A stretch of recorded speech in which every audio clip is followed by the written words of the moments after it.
تو شریعت کو کتنا پسند ہے کہ لوگوں کے دلوں میں تم خوشی داخل کرو، تکلیفیں دور ان سے کر دو، تکلیفیں دور سے۔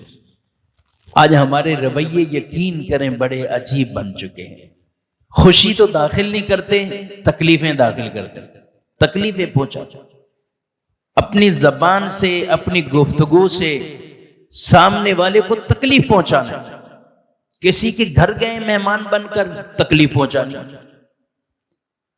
کسی نے نیا گھر لیا ہے، ہمارے مزاج ایسے ہو چکے ہیں، اس نے دعوت کر دی، اپنے گھر بلا لیا، لیکن وہاں جائیں گے اسی طرح عورتیں جائیں گی تو 100 طرح کی عجیب و غریب باتیں ہیں۔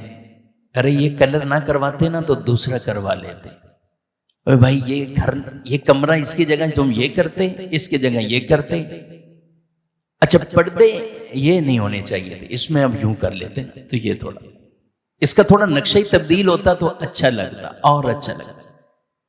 میں نے کہا اس سے زیادہ اچھا تو یہ ہوتا کہ تمہیں گھر پہ نہیں بلایا جاتا تاکہ سکون میں وہ رہتا، اس کو کوئی تکلیف نہ پہنچتی۔ اس سے اچھا یہی تھا کہ آپ کو دعوت نہ دی جاتی۔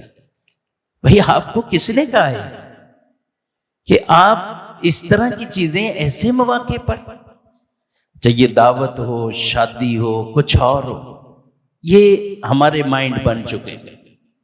لوگوں کو خواہ مخواہ کے مشورے دینا، خواہ مخواہ کی باتیں کرنا، اور وہ باتیں ایک بندہ کر چکا ہے، کام گھر لے چکا ہے، گھر بن چکا ہے، سب کچھ ہو چکا ہے، اب آپ خواہ مخواہ کے مشورے دیں گے، اس سے اس کو تکلیف پہنچے گی۔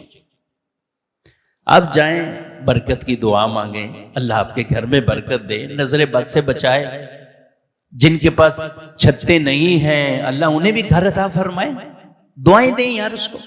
کسی نے گاڑی لی ہے، کچھ اور نعمت ملی گئے، دعائیں دیں اللہ برکت عطا فرمائے۔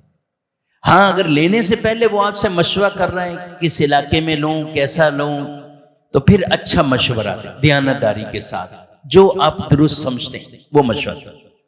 لیکن ہو چکا، اب آپ نہیں دیں، اب آپ کی رائے مشورے اسے تکلیف پہنچائیں گے، اسے تکلیف پہنچائیں گے۔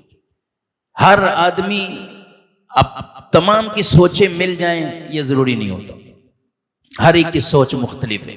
ہم گھر میں 6 بندے رہیں تو 6 بندوں کے دماغ ایک کام پہ اتفاق نہیں ہو پاتا، تو پھر سب لوگوں کو مطمئن کہاں سے ہم کر پائیں گے؟